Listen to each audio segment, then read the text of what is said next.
morning and welcome to the class. In the previous class, we discussed about conditions for profit maximization. You know, students, profit means the difference between total revenue and total cost is known as the profit. Profit was denoted by pi. Pi in the profit na denoted by perfect competition market ಅಲ್ಲಿ profit na maximization ಮಾಡ್ಕೋಬೇಕಂದ್ರೆ three conditions must be apply ಆಗುತ್ತೆ. What are the three conditions ಅಂತ ಹೇಳಿದ್ರೆ the first conditions for profit maximization under perfect competition market is price must be equal to marginal cost. Price marginal cost ಗೆ must be equal ಆಗಿರಬೇಕು. In the second condition is the marginal cost, I mean MC, marginal cost must be non-decreasing, must be non-decreasing.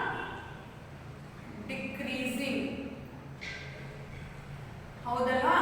Second condition ಬೇಕು, the marginal cost must be non-decreasing. मतलब the slope of MC is positive. Slope of MC ಏನಾಗಿರಬೇಕು? Positive line ಆಗಿರಬೇಕು. In the third condition for profit maximization under perfect competition is price is greater than or equal to average variable cost. Okay. So in the short run, price is greater than or equal to average variable cost. In the long run, price is greater than or equal to average cost. ಈ three conditions ಕೂಡ profit maximization ಮಾಡಬೇಕು. ಇಲ್ಲಿ perfect competition market ಅಲ್ಲಿ profit maximization ಮಾಡಬೇಕಂತಂದ್ರೆ ಈ three condition must be apply ಆಗುತ್ತೆ. First condition ಯಾವುದು? Price is equal to marginal cost. Marginal cost is the additional cost addition to the total cost from the production of one more unit. And second condition is marginal cost must be non-decreasing. MC ಕವು non-decreasing ಆಗಿರಬೇಕು ಅಂತ ಹೇಳಿದ್ರೆ the slope of MC ಆಗಿರಬೇಕು positive line ಆಗಿರಬೇಕಂತೇಳಿ. Next one, in the short run price is greater than or equal to average variable cost. In the long run price is greater than or equal to average cost. In the last previous class already discussed about two conditions ಬಗ್ಗೆ in the last previous class already discuss ಮಾಡಿದ್ವಿ. ಯಾವುದು price with marginal cost equal ಆಗಿರಬೇಕು, the slope of MC is positive ಆಗಿರಬೇಕು ಅಂತ ಹೇಳಿ ಒಂದು diagram ಅಲ್ಲಿ two conditions ಕೂಡ ಡಿಸ್ಕಸ್ ಮಾಡಾಗಿದೆ. In the third condition today class ಅಲ್ಲಿ ಡಿಸ್ಕಸ್ ಮಾಡೋಣ. In the third condition two cases study ಮಾಡ್ತೀವಿ. First case ಯಾವುದು? In the short run price is greater than or equal to average variable cost. In the long run price is greater than or equal to average cost. Okay, in the today class let me first discuss about short run ಬಗ್ಗೆ discuss ಮಾಡೋಣ. Okay, let me first explain with the help of the diagram. Diagram ಮೂಲಕ first explain ಮಾಡೋಣ. Okay, in the diagram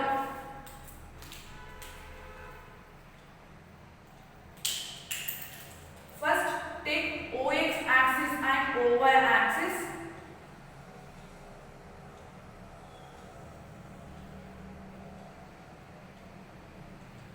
OX axis and OY axis.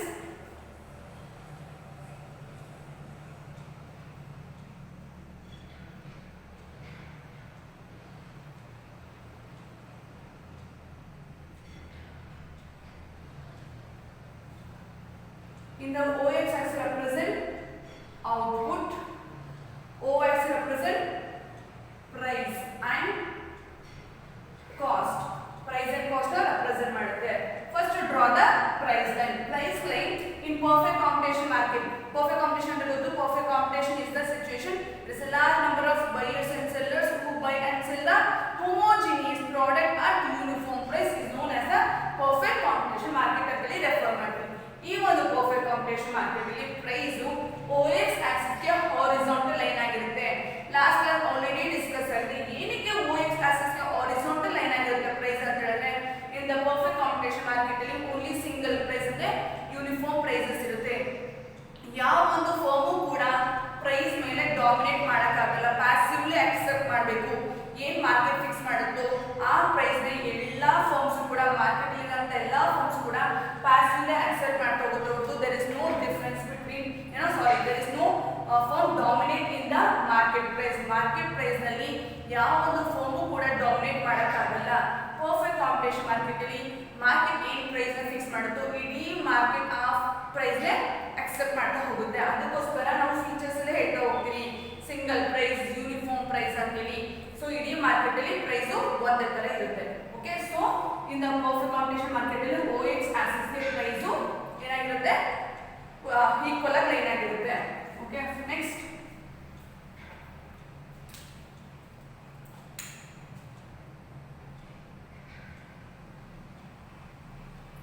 it is SMC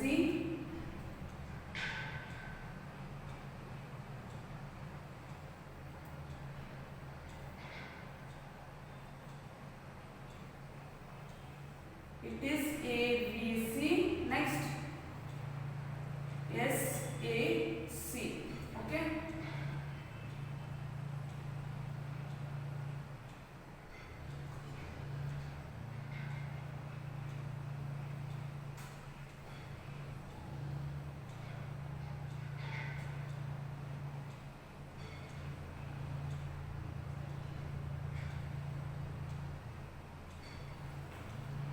next it is OQ A B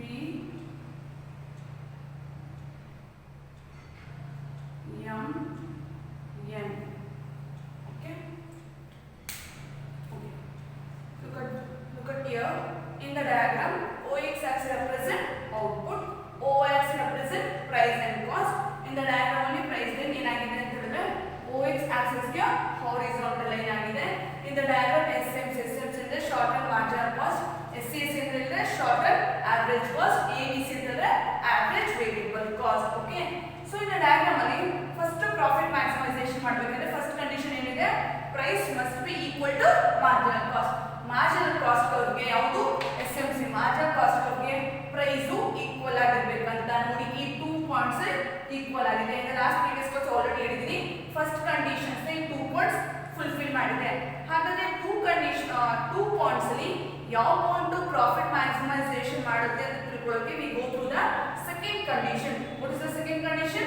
second condition is price must be not decreasing ಅಂತ ಹೇಳಿದ್ರೆ the slope of MC must be positive line ಆಗಿರಬೇಕಂತ ಹೇಳಿ ನೋಡಿ. ಈ point ಅಲ್ಲಿ ಏನಾಗಿತ್ತು, price marginal cost ಏನಾಗಿದೆ, ನಾನ್ decreasing ಇದೆ, ಡಿಕ್ರೀಸಿಂಗ್ ಅಲ್ಲಿದೆ. ಬಟ್ ಈ ಪಾಯಿಂಟ್ ಅಲ್ಲಿ ಏನಾಗಿದೆ, SMC ಇದೆ, ಮಾರ್ಜಿನಲ್ ಕಾಸ್ಟ್ ಏನಾಗಿದೆ, increasing. I mean the slope of MC ಏನಾಗಿದೆ, ಪಾಸಿಟಿವ್ ಲೈನ್ ಆಗಿದೆ. So the point second point ಏನಾಗುತ್ತೆ, ಪ್ರಾಫಿಟ್ ಮ್ಯಾಕ್ಸಿಮೈಸೇಷನ್ ಮಾಡಂತ output OQ level of output ಅಲ್ಲಿ ಫಾರ್ಮ್ ಆಫ್ ಪ್ರಾಫಿಟ್ ನ ಮ್ಯಾಕ್ಸಿಮೈಸೇಷನ್ ಮಾಡಿದೆ. So first condition second condition fulfil ಆಗಿದೆ. ಯಾವ point ಅಲ್ಲಿ, ಈ ಪಾಯಿಂಟ್ ಅಲ್ಲಿ. ಅರ್ಥ ಆಗ್ತದಲ್ಲ? ಸೊ ಫಸ್ಟ್ ಪಾಯಿಂಟ್ ಏನಾಗುತ್ತೆ, price must be equal to marginal cost. Price marginal cost ಗೆ ಈಕ್ವಲ್ ಆಗಿರಬೇಕು. ಸೊ 2 ಪಾಯಿಂಟ್ಸ್ ನೋಡಿ, ಪ್ರೈಸ್ ಕವು ಮಾರ್ಜಿನಲ್ ಕಾಸ್ಟ್ ಕವು ಈ 2 ಪಾಯಿಂಟ್ಸ್ ಗೆ ಟಚ್ ಆಗಿದೆ. ಈ 2 ಪಾಯಿಂಟ್ಸ್ ಗೆ ಯಾವುದು ಪ್ರಾಫಿಟ್ ಮ್ಯಾಕ್ಸಿಮೈಸೇಷನ್ ಪಾಯಿಂಟ್ ಅಂತ ನೋಡೋದಕ್ಕೆ we go through the second condition. what is the second condition ಅಂತ ಹೇಳಿದ್ರೆ, marginal cost must be non decreasing ಅಂತ ಹೇಳಿದ್ರೆ the slope of MC ಏನಾಗಬೇಕು, ಪಾಸಿಟಿವ್ ಲೈನ್ ಆಗಬೇಕು. ಈ ಪಾಯಿಂಟ್ ಅಲ್ಲಿ the slope of MC decreasing ಇದೆ, ಪಾಸಿಟಿವ್ ಲೈನ್ ಇಲ್ಲ. the slope of MC is a negative slope curve ಇದೆ. but this point ಅಲ್ಲಿ the slope of MC is the positive. that means the slope of MC is not decreasing ಇದೆ. MC curve ಏನಾಗಿದೆ, increasing order ಇದೆ, positively rising curve ಆಗಿದೆ. So ಈ point ನ profit maximisation point ಅಂತ ಹೇಳಿ decide ಮಾಡ್ತೀವಿ. ಹಾಗಾದ್ರೆ ಥರ್ಡ್ ಕಂಡೀಷನ್ ಅಲ್ಲಿ ಏನಿದೆ, ಶಾರ್ಟ್ ಟರ್ಮ್ ಇದು ಶಾರ್ಟ್ ಟರ್ಮ್ ಕರ್ವ್ ಮಾತ್ರ ಎಕ್ಸ್ಪ್ಲೇನ್ ಮಾಡ್ತೀವಿ. ನೆಕ್ಸ್ಟ್ ಪ್ರೀವಿಯಸ್ ಕ್ಲಾಸ್ ಅಲ್ಲಿ ಲಾಂಗ್ ರನ್ ಬಗ್ಗೆ ತಗೊಳ್ಳೋಣ. ಓಕೆ, ಇವತ್ತು ಕ್ಲಾಸ್ ಅಲ್ಲಿ ಶಾರ್ಟ್ ಟರ್ಮ್ ಮಾತ್ರ ನೋಡ್ತೀವಿ. ಇನ್ನು ಶಾರ್ಟ್ ಟರ್ಮ್ ಅಲ್ಲಿ ಏನಿರುತ್ತೆ, price is greater than average variable cost. Price average variable cost ಗಿಂತ ಗ್ರೇಟರ್ ದನ್ ಆಗಬೇಕು ಆರ್ ಈಕ್ವಲ್ ಆದ್ರೂ ಆಗಿರಬೇಕು. ಇದರ ಪಾಯಿಂಟ್ ಅಲ್ಲಿ ಆದ್ರೂ ಟಚ್ ಆಗಬೇಕು ಆರ್ ಗ್ರೇಟರ್ ದನ್ ಆದ್ರೂ ಕೂಡ ಆಗಿದ್ದಾಗ ಅಥವಾ ಫಾರ್ಮ್ ಪ್ರಾಫಿಟ್ ನ ಮಾಡ್ತೀವಿ ಅಂತ. ನಿಮ್ಗೆ ಆಲ್ರೆಡಿ ಗೊತ್ತು ಆವರೇಜ್ ವೇರಿಯಬಲ್ ಕಾಸ್ಟ್ ಅಂದ್ರೆ ಏನಂದ್ರೆ, average variable cost is the cost of per unit of total variable cost. Total variable cost ಅಲ್ಲಿ ಔಟ್ಪುಟ್ ನ ಡಿವೈಡೆಡ್ ಬೈ ಮಾಡಿದ್ರೆ V get the average variable cost. ಇಂತ ಒಂದು ಆವರೇಜ್ ವೇರಿಯಬಲ್ ಕಾಸ್ಟ್ ಗೆ price ಏನಾಗಿರಬೇಕು, greater than ಆಗಿರಬೇಕು. Cost ಗಿಂತ price greater than ಆಗಿದ್ರೆ ಅದನ್ನೇ ನಾವು ಆ ಟೈಮಲ್ಲಿ ಒಂದು ಫಾರ್ಮ್ ಆಫ್ ಪ್ರಾಫಿಟ್ ಮಾಡ್ತಿದೆ ಅಂತ ಹೇಳಿ. ಓಕೆ, ಸೊ ನಿಮ್ಗೆ ಇದಕ್ಕಿಂತ ಮುಂಚೆ ನಿಮ್ಗೆ ಆಲ್ರೆಡಿ ಗೊತ್ತು ಪ್ರಾಫಿಟ್ ನ ಏನಂತ ಡಿನೋಟ್ ಮಾಡ್ತೀವಿ ಅಂತ ಹೇಳಿ. What is the profit was denoted by pi ಇಂದ ಡಿನೋಟ್ ಮಾಡ್ತೀವಿ. ಪ್ರಾಫಿಟ್ ಅಂತ ಹೇಳಿದ್ರೆ TR ಮೈನಸ್ TC ಅಲ್ಲ. ಸೊ ಪ್ರಾಫಿಟ್ ಅಂತ ಹೇಳಿದ್ರೆ ಟೋಟಲ್ ರೆವಿನ್ಯೂ ಇಂದ ಟೋಟಲ್ ಕಾಸ್ಟ್ ಡಿಫರೆನ್ಸಿಯೇಷನ್ ತಗೊಂಡ್ರೆ ವಿ ಗೆಟ್ ದ ಪ್ರಾಫಿಟ್ ಅಂತ ಕರೀತೀವಿ. So what is the TR formula? ಹಾಗಾದ್ರೆ TR ಫಾರ್ಮುಲಾ ಏನಂತ ಹೇಳಿದ್ರೆ P into Q is known as the total revenue. ಬರೋಂತ ಕ್ವಾಂಟಿಟಿ ಇಂದ ನಾವು ಮಾರ್ಕೆಟ್ ಅಲ್ಲಿ ಸೇಲ್ ಮಾಡ್ತೀವಲ್ಲ ಪ್ರೈಸ್, ಅದನ್ನ ಮಲ್ಟಿಪ್ಲೈ ಮಾಡಿದ್ರೆ ನಮ್ಗೆ ಏನು ಸಿಗುತ್ತೆ? ಟೋಟಲ್ ರೆವಿನ್ಯೂ ಅಂತ ಸಿಗುತ್ತೆ. ಸೊ ನಾವೇನಾದ್ರೂ ಒಂದು 10 ಮಾರ್ಕರ್ ಪ್ರೊಡಕ್ಷನ್ ಮಾಡಿರ್ತೀವಿ, 1 ಮಾರ್ಕರ್ಗೆ 1 ರೂಪಾಯಿ ಅಂತ ಹೇಳಿದ್ರೆ ಟೋಟಲ್ ರೆವಿನ್ಯೂ ಎಷ್ಟಾಯ್ತಲ್ಗೆ 10 ರೂಪೀಸ್ ಆಯ್ತು. ಅರ್ಥ ಆಗ್ತಿಲ್ಲ, ಸುಮ್ಮನೆ ಎಕ್ಸಾಂಪಲ್ ಅಷ್ಟೇ. ಸೊ ಈ ತರ ಟೋಟಲ್ ರೆವಿನ್ಯೂನ ಫಾರ್ಮುಲಾ P into Q. ಹಾಗಾದ್ರೆ ನೋಡಿ P ಎಲ್ಲಿದೆ? ಇಲ್ಲಿದೆ. Q ಎಲ್ಲಿದೆ? ಇಲ್ಲಿದೆ. ಸೊ OP ಇಂದ OQ ಅಷ್ಟು ಈ ಫುಲ್ ಪೋರ್ಷನ್ ಏನಿದೆ, ಈ ಫುಲ್ ಪೋರ್ಷನ್ ಏನಂತ ಕರಿತೀವಿ ಅಂತ ಹೇಳಿದ್ರೆ ಟೋಟಲ್ ರೆವಿನ್ಯೂ ಅಂತ ಕರಿತೀವಿ. ಹೌದಲ್ಲ? ಸೊ ಪ್ರೈಸ್ ನ ಇಲ್ಲಿ ಫಿಕ್ಸ್ ಮಾಡಿದೆ. ಫಾರ್ಮುಲಾದಲ್ಲಿ ಏನಿದೆ? TR ಫಾರ್ಮುಲಾ ಏನು? OP into Q. P ಇಲ್ಲಿದೆ, Q ಇದೆ. ಸೊ OP OQ ಇಷ್ಟು ಕೂಡ total revenue. So OP OQ ಈ ಫುಲ್ ಪೋರ್ಷನ್ ಏನಂತ ಕರಿತೀವಿ ಅಂತ ಹೇಳಿದ್ರೆ ಟೋಟಲ್ ರೆವಿನ್ಯೂ. OP ಫುಲ್ ಈ ಪೋರ್ಷನ್, ಇಷ್ಟು ಪೋರ್ಷನ್ ಏನಿದೆ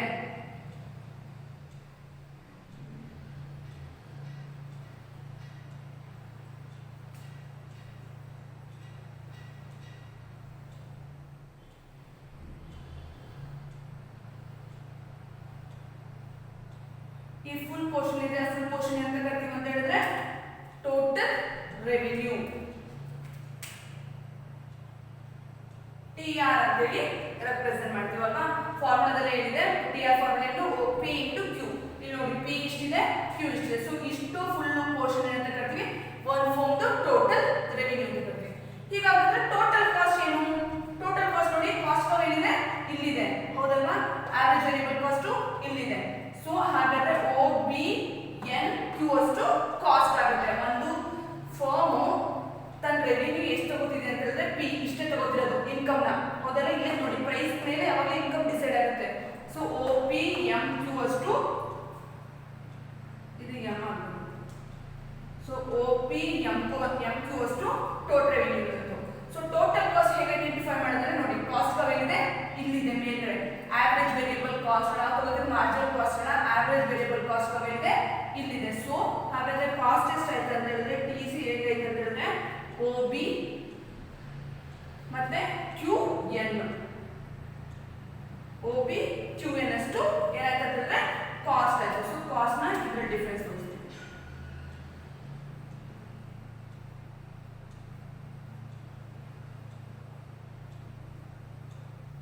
ಅಂಡರ್ಸ್ಟುಡ್? ಸೊ ನೋಡಿ, ಕಾಸ್ಟ್ ಫಾರ್ಮ್ OBNQ ಅಷ್ಟಿದೆ, ಫಾರ್ಮ್ ರೆವಿನ್ಯೂ OPMQ ಅಷ್ಟಿದೆ. ಹಾಗಾದ್ರೆ ಫಾರ್ಮ್ಗೆ ಇವಾಗ ಲಾಸ್ ಆಗ್ತಿದ್ಯಾ ಪ್ರಾಫಿಟ್ ಆಗ್ತಿದ್ಯಾ? ಅರ್ಥ ಆಗ್ತಿಲ್ಲ? ಫಾರ್ಮು ಪ್ರೈಸು ಇಲ್ಲಿದೆ, ಕಾಸ್ಟ್ ಇಲ್ಲಿದೆ. ಫಾರ್ಮ್ಗೆ ಲಾಸ್ ಎಷ್ಟಾಗುತ್ತೆ? ಈ ಲೆವೆಲ್ ಆಫ್ ಪೋರ್ಷನ್ಸ್ ಅಷ್ಟು ಲಾಸು ಫಾರ್ಮ್ ಆಗ್ತಿದೆ. ಫಾರ್ಮು ತನ್ನ ಪ್ರೈಸ್ ಇಲ್ಲಿ ಇಟ್ಕೊಂಡಿದೆ, ಕಾಸ್ಟ್ ಮೇಲಿದೆ. ಇದಕ್ಕಿಂತ ಮೇಲ್ಗಡೆ ಏನಾದ್ರೂ ಫಾರ್ಮು ಪ್ರೈಸ್ ನ ಫಿಕ್ಸ್ ಮಾಡಿದ್ರೆ ಫಾರ್ಮ್ಗೆ ಏನಾಗ್ತಿರುತ್ತಾಗ ಪ್ರಾಫಿಟ್ ಆಗ್ತಿರುತ್ತೆ. ಬಿಕಾಸ್ ಏನಾಗುತ್ತೆ? ಕಾಸ್ಟ್ ಕರ್ವ್ ಕೆಳಗಡೆ ಇದೆ. ಬಟ್ ಏನಾಗಿದೆ ಅಂತ ಹೇಳಿದ್ರೆ ಪ್ರೈಸು ಇಲ್ಲಿದೆ. ಅವಾಗ ಏನಾಗುತ್ತೆ? ಕಾಸ್ಟ್ ಗಿಂತ ಇಷ್ಟು ಪ್ರಾಫಿಟ್ ತಗೋತಿತ್ತು. ಬಟ್ ನಮ್ಮ ಡಯಾಗ್ರಾಮ್ ಅಲ್ಲಿ ನೋಡಿ, ಡಯಾಗ್ರಾಮ್ ಅಲ್ಲಿ ಏನ್ ಹೇಳುತ್ತೆ ಅಂತ ಹೇಳಿದ್ರೆ ಕಾಸ್ಟ್ ಇಷ್ಟಿದೆ, ರೆವಿನ್ಯೂ ಇಷ್ಟಿದೆ. ಹಾಗಾದ್ರೆ ಇಷ್ಟು ಪೋರ್ಷನ್ಸ್ ಏನಾಗ್ತಿದೆ? ಫಾರ್ಮ್ಗೆ ಲಾಸ್ ಆಗ್ತಿದೆ ಅಂತ ಕಾಣಿಸ್ತಿದೆಲ್ಲ. ಇದು ಕಾಸ್ಟ್ ಕರ್ವ್, ಇದು ಏನಾಗಿದೆ ಅಂತ ಹೇಳಿದ್ರೆ ಪ್ರೈಸ್ ಕರ್ವ್. MR